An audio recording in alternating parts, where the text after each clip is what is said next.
स्वामी समर्थ. नमस्कार. लहान मुलं जर का शाळेमधून घरी येत आहेत, क्लासेसमधून 2 तास अभ्यास करून घरी येतात, एक्झामचं प्रेशर आहे, एक्झामचं कॉम्पिटिशनचं प्रेशर आहे, एक्झामच्या वेळेस बऱ्याचदा खूप मुलांची तब्येत खराब होते, मनस्थिती खराब राहते, भीती वाटते, निगेटिव्हिटी, या सगळ्या गोष्टींचा त्रास देखील मुलांना होत असतो. म्हणून हा खूप महत्वाचा उपाय आणि खूप सोपा आणि सिंपल साधा उपाय आहे. तुम्ही नक्कीच हा उपाय करू शकता.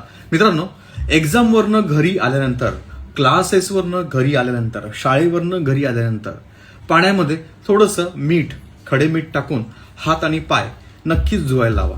आणि हे तुम्ही त्यांच्याकडनं करून घ्या. तुम्ही किंवा त्यांना सांगा करायला. खूप चांगला त्याचा फरक पडतो.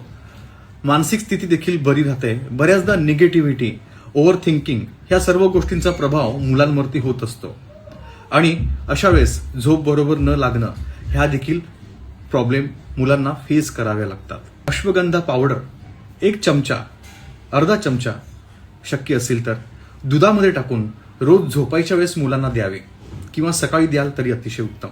त्यांचा स्ट्रेस कमी होतो, मानसिक ताणतणाव कमी होतो, ऊर्जा मिळते आणि आरोग्याकरता देखील खूप छान आहे. ज्यांची तब्येत नेहमी बिघडते, ज्यांची तब्येत सुधरत नाहीत, त्यांच्याकरता अतिशय उत्तम.